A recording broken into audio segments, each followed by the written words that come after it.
खामियां बहुत सारी हैं। बात सच्चाई ये है कि कल हुई घटना में जो 30 घंटे पहले हुई थी उसमें लगभग 13 से 14 लोग घायल हुए हैं और 4-5 लोग अपनी जान गंवा बैठे हैं। लेकिन उससे भी बड़ा जो समस्या मुझे यहाँ आने पर मालूम हुई है वो ये है कि अभी भी जो मलबा गिरा था वो जस का तस ऐसा का ऐसा पड़ा हुआ है यहाँ पर। उसको हटाने के लिए कोई व्यवस्था अभी तक नहीं की गई है, जबकि क्योंकि ये अप्रवासी यहाँ पर आते थे, काम करके चले जाते थे। ये मालूम नहीं है कि कितने लोग इसके अंदर थे, कितनों को रेस्क्यू किया गया, कितने इसमें से बच के निकल पाए हैं और कितने अभी भी इसके नीचे दबे हुए हैं।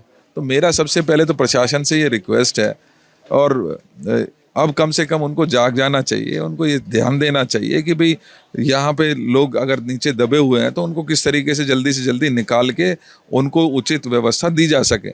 इसके साथ साथ यहाँ देखने में मिला है कि जैसे ही वो बिल्डिंग गिरी है तो आसपास की बिल्डिंग्स में भी क्रैक्स आ गए। अब इनके ऊपर भी खतरा मंडरा रहा है। प्रशासन को ये देखना चाहिए कि कम से कम इनकी असेसमेंट करनी चाहिए कि कल को ये तो टूट के गिर नहीं जाएगा या इनकी जान को तो खतरा नहीं है।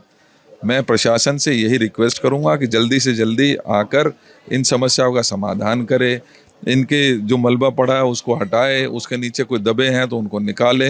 इसके साथ साथ जो बिल्डिंग्स या आसपास की हैं उनकी भी असेसमेंट जल्दी से जल्दी उनको करनी चाहिए। दुखद है कि मुझे मालूम हुआ कि 10-1 लाख रुपए का मुआवजा जो जान गंवा बैठे हैं उनके लिए उन्होंने किया है, लेकिन माननीय विधायक जी जो यहीं के इस क्षेत्र के जनता ने जिनको वोट दिया उनको फुर्सत मिली रात को देर रात पड़े और आने के पश्चात भी इस तरीके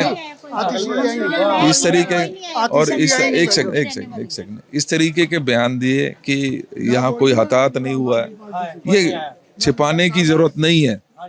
आज दुख है इस बात का कि जनता परेशान है। विधायकों को इनके मुख्यमंत्री को, इनके मंत्रियों को फुर्सत नहीं है क्योंकि वो अपनी सरकार ही बचाने में लगे हुए हैं। ये सरकार बड़ी संवेदनशील बिल्कुल साफ दिखती है कि कोई संवेदना इनको लोगों के प्रति है नहीं। एक बड़ी उम्मीद के साथ इन लोगों ने वोट देकर इनको चुना था, लेकिन आज कहीं पे भी दुख हो रही है, पीड़ा हो रही है, परेशानी हो रही है, उससे पूरी तरीके से वो अलूफ नज़र आते हैं। उनके साथ कनेक्ट करने की कोशिश नहीं की जाती है। तो मैं चाहूँगा कि ये सरकार जल्दी से जल्दी इस ओर ध्यान दे, यहाँ की समस्या है उसको समाधान करे। एक बिल्डिंग नहीं है, इस तरीके की और भी 50 बिल्डिंग्स हैं जिन्होंने लिख के दे रखा है कि हमें परमिशन दी जाए क्योंकि टूट सकती है, गिर सकती है, लेकिन उनको परमिशन नहीं मिल रही है। तब विधायक जी गायब हो जाते हैं, तब इनके मंत्री गायब हो जाते हैं। तो कहीं ना कहीं इस सरकार की जो फेलियर है वो उसी का नतीजा है कि इस तरीके की घटनाएं ना सिर्फ करोल बाग में बल्कि दिल्ली के विभिन्न कोनों में भी इसी तरीके की बातें आ रही हैं।